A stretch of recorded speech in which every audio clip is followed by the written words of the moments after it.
दो पड़ोसी, दो मुल्क, एक तारीख। लेकिन जब बात हो दुश्मनी की तो भारत और पाकिस्तान का नाम सबसे पहले आता है। क्या आप जानते हैं कि उन दोनों मुल्कों ने कितनी बार एक दूसरे के खिलाफ हथियार उठाए? आज की वीडियो में हम आपको बताएंगे भारत और पाकिस्तान की तमाम जंगों की मुकम्मल, सच्ची और तारीखी कहानी। तो वीडियो को आखिर तक ज़रूर देखें, क्योंकि ये सिर्फ एक जंग की कहानी नहीं, बल्कि दो कौमों की तकदीर का फैसला है। 1947 की पहली जंग, कश्मीर का तनाज़ा। 1948 में जब बरसगेर तकसीम हुआ तो पाकिस्तान और भारत दो अलग रियासतें बन गईं, लेकिन मसला शुरू हुआ कश्मीर से। रियासत जम्मू और कश्मीर के महाराजा हरी सिंह ने भारत से इल्हाक का ऐलान किया, जिस पर पाकिस्तान ने एतराज़ किया। इसी दौरान कबायली लश्करों ने कश्मीर पर हमला किया और फिर बाकायदा जंग छिड़ गई। ये जंग 1948 में अक़वाम मुत्तहिदा की मदाखलत से ख़त्म हुई, लेकिन कश्मीर का मसला आज भी हल न हो सका। 1965 की दूसरी जंग, ऑपरेशन जब्राल्टर। 1965 में पाकिस्तान ने ऑपरेशन जब्राल्टर के तहत कश्मीरी अवाम को भारत के खिलाफ उभारने की कोशिश की। जवाबन भारत ने मगरबी महाज पर हमला कर दिया और यूं दूसरी जंग छिड़ गई। लाहौर, सियालकोट और कश्मीर के महाज गर्म हो गए।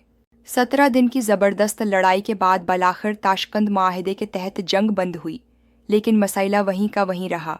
71 की तीसरी जंग, बांग्लादेश की आज़ादी। 1971 में पाकिस्तान की मशरकी हिस्से में अवामी लीग की तहरीक चल रही थी, जिसे भारत ने मुकम्मल सपोर्ट दिया। दिसंबर में भारत ने मशरकी पाकिस्तान पर हमला किया और सिर्फ 13 दिन में पाकिस्तान की फ़ौज ने हथियार डाल दिए। उसके नतीजे में बांग्लादेश एक आज़ाद मुल्क बन गया। ये पाकिस्तान के लिए सबसे बड़ा सानहा था और उसके बाद दोनों ममालिक के ताल्लुकात शदीद कशीदा हो गए। ये कारगिल जंग 1999, चौथी और आखिरी बड़ी जंग। 1999 में एक बार फिर पाकिस्तान और भारत आमने सामने आए। इस बार मैदान जंग था कारगिल।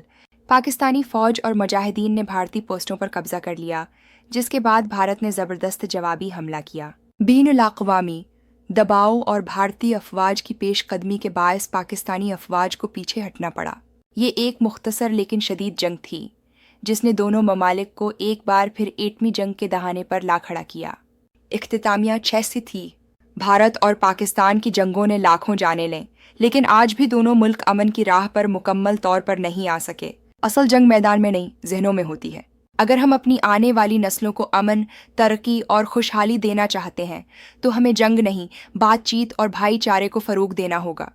अगर आपको ये वीडियो पसंद आई हो तो लाइक ज़रूर करें, कमेंट्स में अपनी राय दें और चैनल को सब्सक्राइब करना ना भूलें, ताकि आपको हमारी अगली वीडियोज़ वक्त पर मिलती रहें। मिलते हैं एक नई वीडियो में, तब तक के लिए अल्लाह हाफ़िज़।